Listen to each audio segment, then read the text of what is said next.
Olá! Hoje é dia da gente falar de comunicação com uma figura muito querida de São Leopoldo, da nossa região. Meu convidado de hoje, natural de São Leopoldo, filho do seu Álvaro e da dona Zelia, formado em marketing, com especialização em marketing político, cursando jornalismo e um apaixonado por rádio.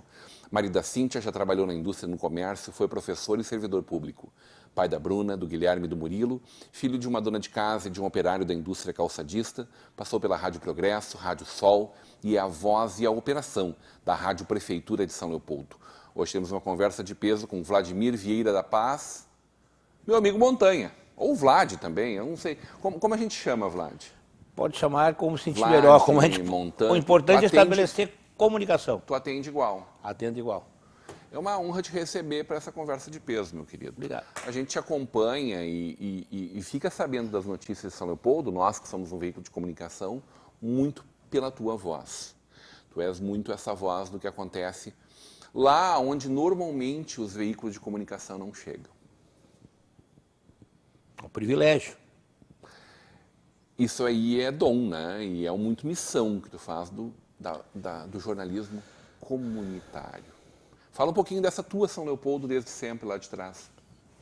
Eu sou, como a gente chama em São Leopoldo, eu sou um campineiro raiz, né? Sou conterrâneo de bairro do nosso prefeito, de tantos outros. Do lado de cá do Rio. Do lado de cá do Rio. À direita, quem vai de Novo Hamburgo a São Leopoldo. Eu tenho uma amiga que ela sempre diz para o pessoal que não conhece, por que chega ali na ponte do Rio dos Sinos e o trânsito para. Porque quem é criado na Campina e vai de ônibus ao centro, a mãe diz, olha o rio. E a gente acaba crescendo com o hábito de sempre que chega na ponte do Rio dos Sinos, dar aquela paradinha para olhar para o rio, né? Isso é uma coisa de quem é da zona norte da cidade ali.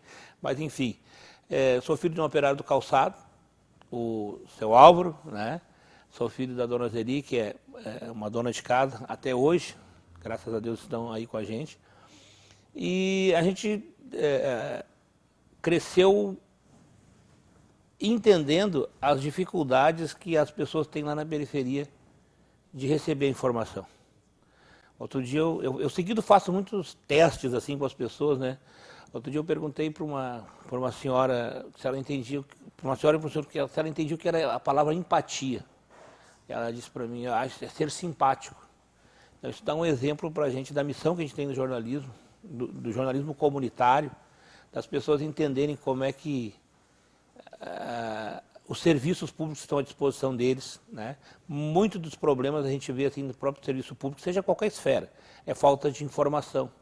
Nós estamos aí com o .gov.br, onde as pessoas têm todos esses serviços, mas eu encontro seguido pessoas na prefeitura que não sabem descer o elevador. Como é que eu faço para descer? Ele vai para...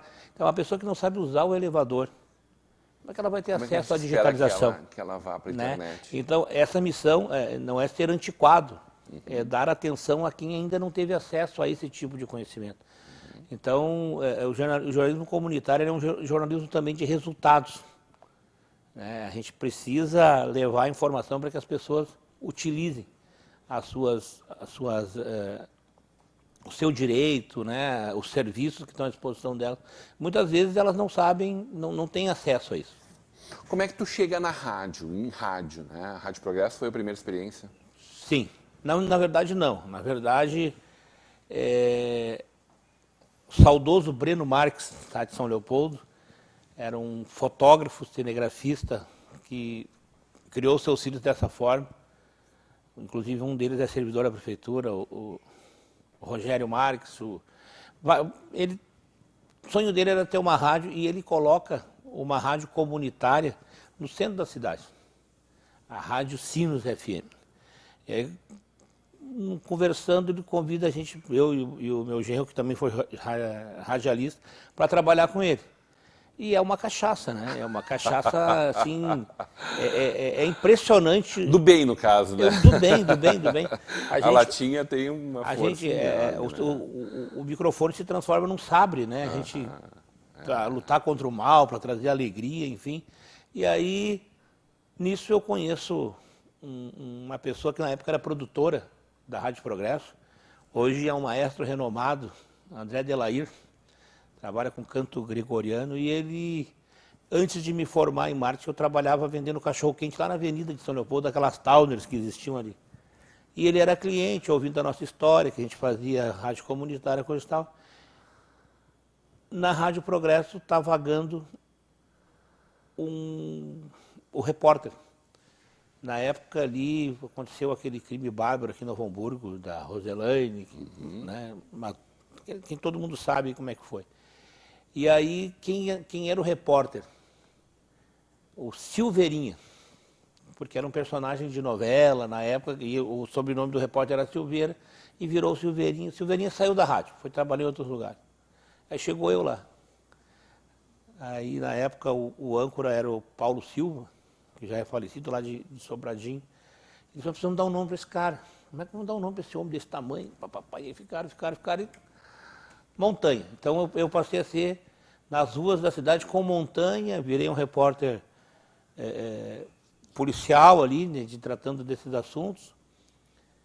E o Paulo Silva, a Rádio Progresso pertencia à Rádio Tchê, a Rede Tchê, foi deslocado novamente para Carazinho, onde era uma das filiais da rede, e aí vagou a âncora da rádio. Vitor Garcia, que hoje é gerente da 94.7 lá de Torres, era nosso gerente, tinha vindo da Pampa, me convidou para ser âncora. Sinceramente, é maravilhoso ser âncora, mas repórter tem um outro, não é pensar pequeno, é outra reação. Mas aí fiquei ali 2 anos como âncora da Rádio Progresso, e a Rádio Progresso é uma rádio, as pessoas acham que a gente às vezes tem uma paixão pelo pequeno. Naquele assento, naquele microfone, passaram por ali o Schroeder da Rede Globo, o André Hart, passaram por ali Paulo Machado, que é um ícone do rádio e não gosta de falar, né? Não gosta de falar com a gente, mas é um cara aí, tipo, reconhecido como grande personagem do rádio do Vale.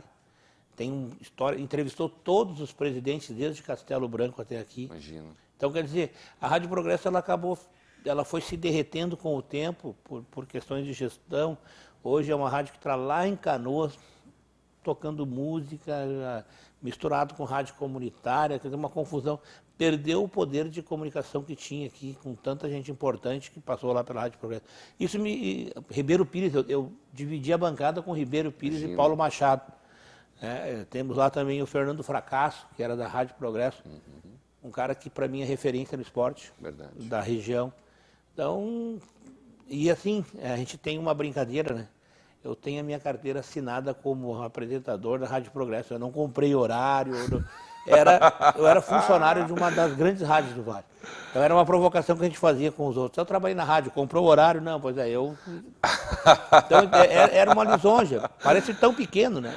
Não é, claro que não. E aí eu fiz talvez quem não conhece a história da Rádio Progresso possa pensar isso, ou quem não conhece o jornalismo possa pensar isso. Né? Isso tem um pouco a ver com a nossa origem. Por exemplo, toda vez que o Ribeiro Pires entrava no ar, né? Um monstro da comunicação. O cara que levou uma revista sozinho, uma revista. Olha, quem trabalha com comunicação sabe o que é ter uma revista nos dias de hoje. Tinha a força da Veja no Brasil e em São Leopoldo. Exatamente. Região. E toda vez que o Ribeiro sentava do meu lado, né? Toda vez que ele sentava para falar, ele fazia uma crônica ali, próximo ao meio-dia. A gente brincava, chamava ele de comendador, né? Cara, era um flashback. Eu lembrava da minha infância, quando ele e o Paulo Machado apresentavam o jornal da Rádio Progresso. Então, tem um pouco a ver com nostalgia, mas tem a sua marca e foi importante, foi um laboratório maravilhoso. E é assim, né? A gente, quando pega numa emissora pequena, a gente tem que sobrevoar com a força de um jatinho com teco-teco. É verdade. E isso explora, isso faz com que a gente cresça. Eu posso roubar essa frase, aí vou anotar ela e vou usar ela com a nossa turma aqui também. Pode ser. A força do jatinho com um teco-teco. É isso aí. É isso. Adorei. E o problema é que quando tu tiver com um jatinho, as pessoas vão querer que tu... Pois é. Tu vai ter que sobrevoar como um caça, né? Mas enfim, é isso. Ô Vlad, como acontece a política na tua vida? Hein? Tu sempre foi um ser político? A política em 1993... Eu dava aula aqui em Novo Hamburgo, no contrato emergencial, na escola Senador Alberto Pasqualini, né? Inclusive eu encontro alunos da época de vez em quando, assim, eu vou no comércio, alguma coisa. E aí se elegeu um cara que era casado com uma prima minha. E ele se elege e tem deficiência de mão de obra, um pouco mais intelectualizada. Eu, na época, fazia as ciências sociais na Unicinos, então ele achou que seria interessante participar do grupo dele, fui trabalhar com ele. Aí ele saiu da política, como a gente é muito, quando a gente tem essa coisa de não ter uma condição mais técnica, né, e política, quando aquele cara que é o teu titular sai, tu acaba perdendo espaço. E eu sempre fui muito assim leal a essa coisa, né? Então, ao longo desde 93 até hoje, eu trabalhei para 2 candidatos a vereadores, né, que foi ele, e por último foi a Yara Cardoso, que eu trabalhei com ela. E aí recebi o convite, aí trabalhei lá, voltei em 2013 a convite da Yara Cardoso, trabalhei, eu era para ser assessor de imprensa, aí por questões políticas eu não tenho formação ainda, eu estou cursando, mas eu já sou registrado pela FENAGE desde 2007. E era aceito esse tipo de contrato na Câmara, e um vereador, numa disputa política, foi lá e alterou a lei. Eu fico grato porque eu tenho essa homenagem. A lei hoje da Câmara de Diploma é a lei Montanha, né? Ele reuniu todos os esforços de todas as bancadas para me homenagear, impedindo que eu trabalhasse lá, mas eu quero entregar para ele, inclusive, uma cópia do meu diploma, que deve sair daqui uns meses, agradecendo esse impulso que ele me deu na minha carreira em relação a isso. Daí eu fui convidado pelo prefeito Vanado, né? O prefeito tinha ideia de fazer na prefeitura uma rádio. E aí a gente conhece as complicações que né? Não sei se eu estou atropelando aí. Ela disse, Montanha, eu quero fazer uma rádio, eu preciso me comunicar com as pessoas. Justamente esse mesmo sentimento que eu tenho, né? As pessoas, a gente precisa falar a linguagem deles, precisa entender o que a gente está falando para eles, porque a gente não está... E ele, como político experiente... E ele é uma pessoa de uma comunicação fácil e de um carisma ímpar, né? Cara, eu vou dizer o seguinte... Vamos conversar sobre esse homem, sobre essa rádio, na volta do intervalo? Pode ser. Hoje numa conversa de peso com o Vladimir Paz, Montanha.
De volta para uma conversa de peso, hoje recebendo esse querido amigo Vladimir Paz, o Vlad, o Montanha, no oferecimento de Sicredi, juntos construímos comunidades melhores, Faculdade INH, em que você vive o conhecimento, Mercator Feiras e Eventos, a gente tem um encontro marcado, um SIC, no Serra Parque, em Gramado, de 23 a 25 de maio, a Vale TV vai estar lá com o nosso projeto Calçados S.A., trazendo as novidades desse mercado aquecidíssimo e gerador de muito emprego, né, Vlad? O calçado e o apoio de Locofer, fechaduras e acessórios. Ô, Vlad, a gente conversava bastante no primeiro bloco sobre a tua trajetória, e aí a gente chega num ponto muito especial da tua vida, nos últimos muitos anos já, que é essa parceria com o prefeito Vanazzi, que é uma pessoa que se comunica com o povo, com as pessoas de maneira geral. Eu sei porque eu vi o prefeito Vanazzi em campanha, cobrindo esse trabalho, e eu vi ele conversando com empresários, inúmeras vezes palestrando para empresários em São Leopoldo.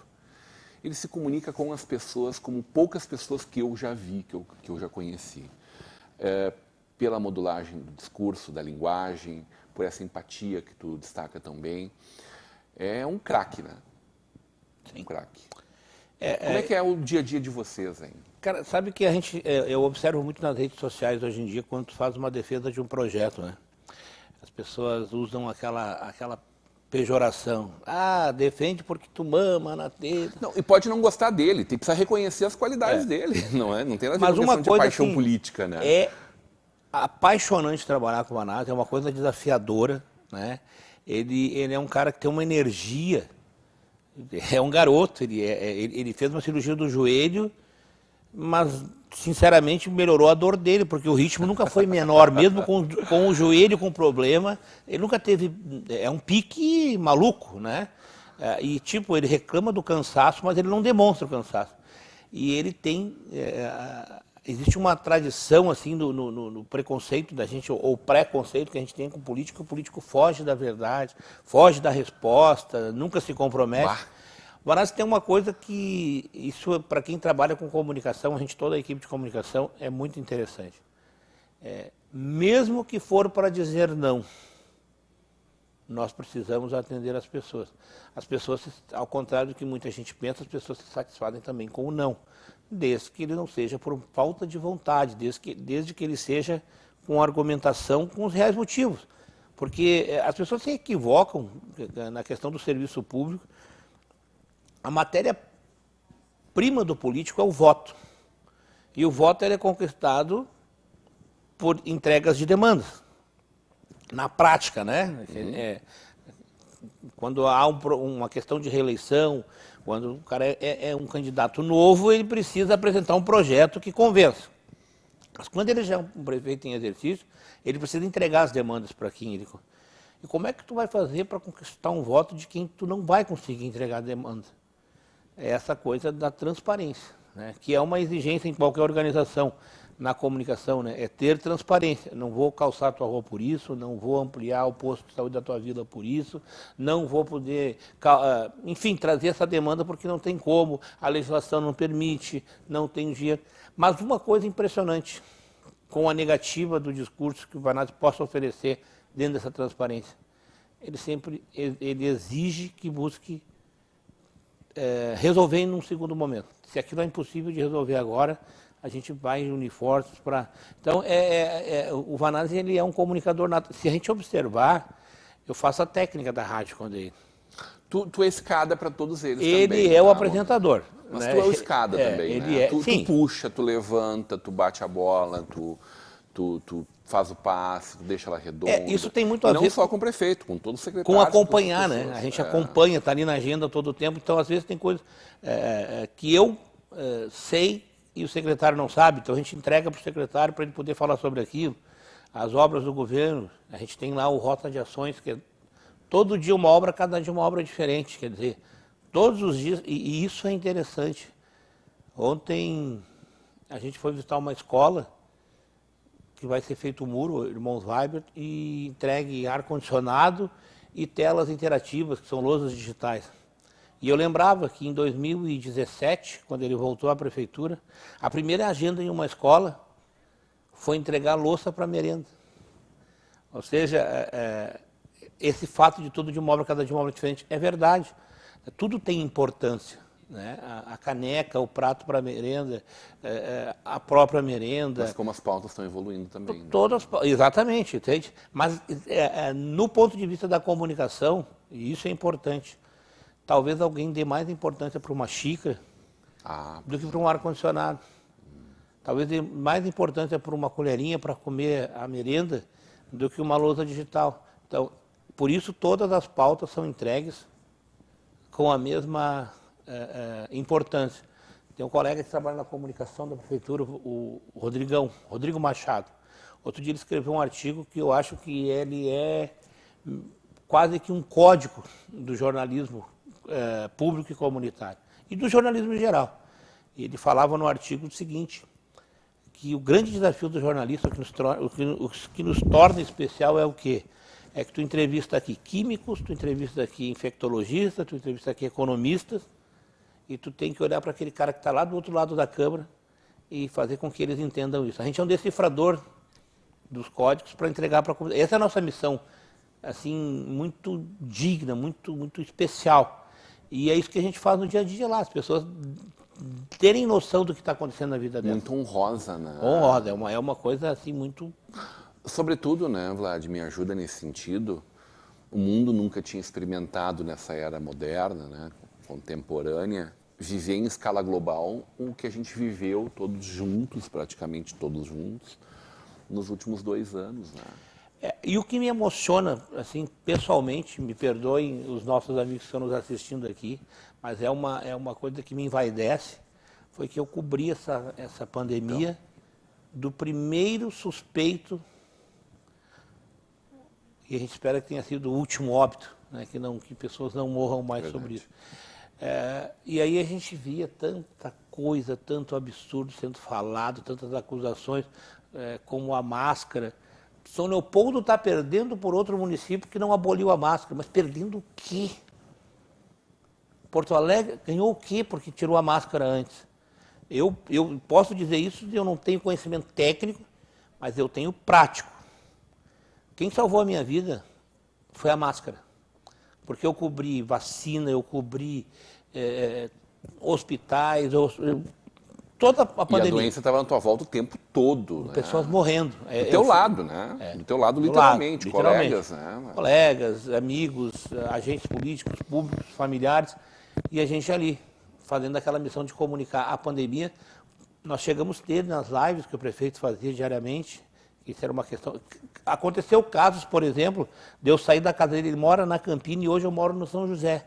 São regiões, mais ou menos, para quem não conhece São Leopoldo, Canudos Operário. Para mais, Parque Mauá, Jardim Mauá e Canudos, é uma distância assim, mais ou menos. E de eu sair da casa dele, chegar em casa, ter que voltar para a gente entrar no ar de novo pelas lives para comunicar o óbito, o primeiro caso, o número de leitos que aumentava. Ele fazia questão de diariamente, e isso foi muito honroso. Assim, a gente manteve o povo informado, era 2.000, 1.500, 3.000 pessoas assistindo e interagindo diariamente, xingando, ele respondendo. Eu vi esse homem chorando, né, com medo de que o hospital não suportasse o número de pessoas doentes. E foi pela competência, pelo cuidado com a vida mesmo, que São Leopoldo foi referência nesse sentido, dessa precaução, né? Então foi muito emocionante. Eu lembro das meninas, quando eu fui acompanhar a chegada da vacina, elas não conseguiam falar, elas choravam, né? Tiziane Molder, hoje é enfermeira lá em Imbé, Tramandaí, era a enfermeira responsável que estava cuidando disso junto com, na época, com o Ricardo Charão. Na hora de entrevista, não se conteve, chorou. E aí as pessoas, por outro lado, sofria críticas como se não houvesse, se fosse para ganhar dinheiro, porque sem invenção da mídia, cloroquina. Cara, isso foi muito mais cansativo que as horas acordadas. Foi uma guerra triste, né? Não bastasse tudo que a gente estava vivendo, ainda ter que perder tempo com essa discussão, né? Me conta uma coisa, como é que é esse negócio de ter uma filha de 30 e um guri de 3 anos ainda? Ah, isso é maravilhoso. Isso dá pra gente escrever sobre Bananas do Pijama, com a de 30, Backyardigans com de 12, e agora Jojo e companhia com de 3 anos. Que maravilha. Então, é uma coisa... Ser pai é contemporâneo, né? A gente é pai aos 30, aos 13 e aos 13 deles... Cada um com a sua exigência, cada um com a sua característica, cada um com a sua personalidade. Mas é fantástico, cara. As 2 missões que eu tenho especial que Deus me deu é a comunicação e ser pai. Isso é uma coisa assim que para mim é um presente divino. A tua grande já está encaminhada na vida, Minha claro. filha é enfermeira, trabalha na Unimed, é enfermeira lá em São Leopoldo. Mas os pequenos estão contigo, estão comigo. O Guilherme é filho de... Tu consegue dedicar tempo a isso também? A gente dá. O prefeito a gente vê, volta e meia, ele brincando, sim, né? Sim. Ele o prefeito, de novo, né? A capacidade de comunicação dele é algo invejável, né? Pode não gostar do prefeito, pode não discordar das questões políticas dele, mas não há que se questionar o poder de comunicação dele. Fazendo geleia, chimia, né?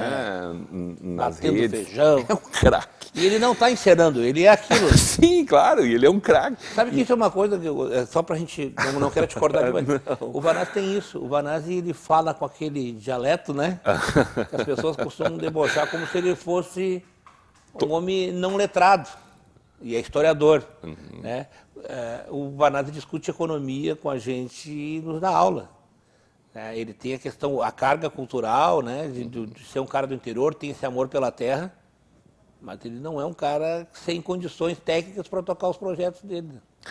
Tu conseguiu qualificar não tinha uma rádio antes, né? Tu conseguiu qualificar, instrumentalizar eles também muito, e aí vão fazer uma referência, né? Muito trabalho que o pessoal da comunicação faz, né? O Valentim, uma coisa é muito... te apoiaram muito não, isso é imprescindível. E eu quero assim, fazer uma deferência ao Valentim de Melo Thomas, né? É jornalista, é um cara que já foi vereador lá em outro município, mas é assim... Tem essa coisa da experiência política, mas é um jornalista raiz, é um cara que sabe liderar, é um cara que sabe comandar, é um cara que tem visão, ele sabe de que maneira interceder com a gente, e sem contar o apoio irrestrito aos projetos da rádio. Sabe, Valentim, a gente conversa muito. Às vezes eu incomodo ele, porque geograficamente a gente é... Tu tem a tua sala, né? Porque é um estúdio, na verdade, né? Que é um estúdio. Mas eu não deixo de ir lá incomodar o Valentim, no mínimo uma vez de manhã ou uma de tarde. E o Valentim tem um potencial incrível, ele consegue conversar contigo e ouvir o que está se conversando lá na outra sala. Então, mas eu incomodo ele bastante, a gente conversa muito e não tem, assim, nenhum projeto que a rádio faça que não tenha o dedo e o apoio dele. Vocês vão ver o Montanha constantemente no nosso Vale News, pelo menos, né? Porque diariamente, como a gente não consegue acompanhar na rua e não tem nenhum veículo de comunicação da região que consiga fazer isso como deveria, como gostaríamos, né, Vlad? Evidentemente pela questão de recursos financeiros, a falta de patrocínio para tudo isso. Então as prefeituras cada vez mais estão levando a comunicação direta, né? E é uma questão de economicidade também para o município.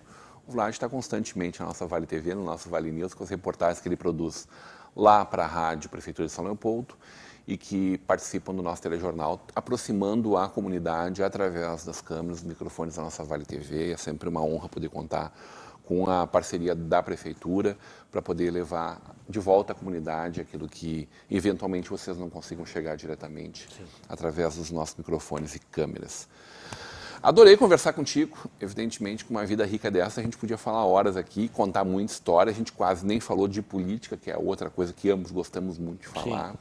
Mas, enfim, essencialmente, tudo que nós falamos é política, né, Vlad? Eu acho que da minha conversa contigo, o que eu mais curto é o que mais nos une, é o jornalismo comunitário, a nossa missão. Adorei. Obrigado, meu querido. Obrigado. Hoje, numa conversa de peso com o jornalista Vladimir Paz, o Vlad, o Montanha, no oferecimento de Sicredi, Faculdade NH, Mercator Feiras e Eventos, vem aí o SIC e Locfer Fechaduras e Acessórios. Continue agora com a programação da nossa Vale TV, da nossa rede comunidade de televisão.